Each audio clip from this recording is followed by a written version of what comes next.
Pero nais ko po para sa awareness ng lahat.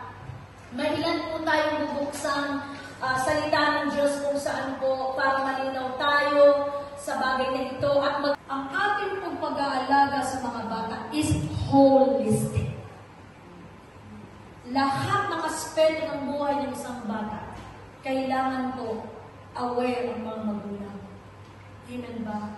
Kasi pananagutan talaga ng magulang ang bawat mga anak.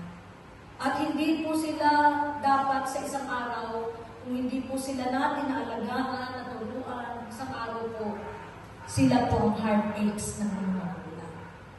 At maraming magulang naging heartaches po mga anak. Kasi nga, lack of knowledge, lack of experience, but this time, sa atin po ngayon, we are so privileged of many things sa panahon na natin ngayon. Ang hindi ko lang matake sa panahon na ito, expose ang mga bata sa gadget. Sa totoo lang, mas maraming magkakaroon ng cancer na mga bata pa. Bata pa kakapal nito. Ako 40 anos ako nag-upisa. Pero may mga bata pala pinapanganak. Bakit kaya may gano'n? May problema na sa ganito. Because of their health. This is about love for the child. And when you love the child because you care for him, of course, ang mga magulang ang pinili ko. Lalo na po sa mga certain times, nagkakasakit, alam niyo po yun, hindi po kasi may iwasan minsan, but we will pray, magiging health. At ang last po, as we go to the ceremony, ang sabi po rito, the great assistance we could offer to or give to Gabriel, especially to our parents, is prayer. Sa mga ninong at ninang, may responsibility tayo sa ating mga inanak. As we promise, hindi po sa mag-asawa lamang, kay Brother Dom at kay Sister Claire, pinapangako. Pangalawang tanong, ninong at ninang,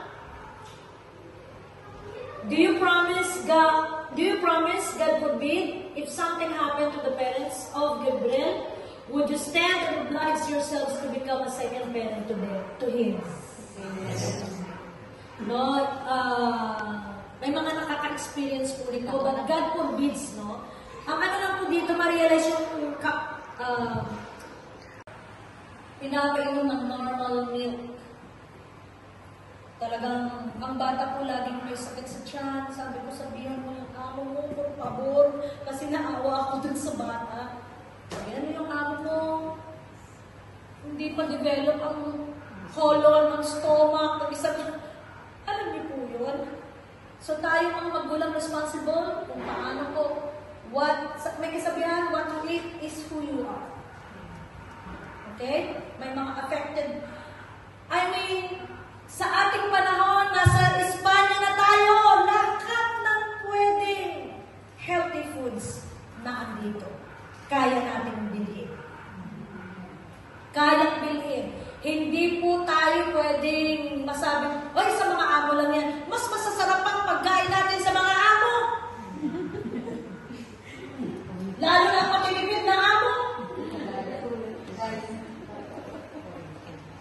Naunawaan mo ba natin?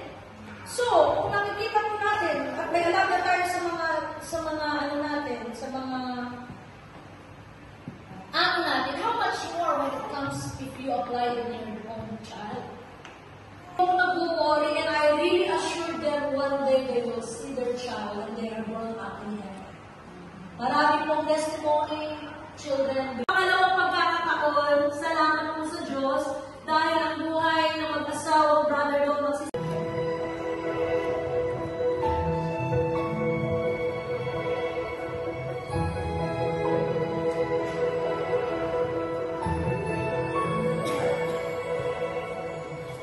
What a miracle you've given to us.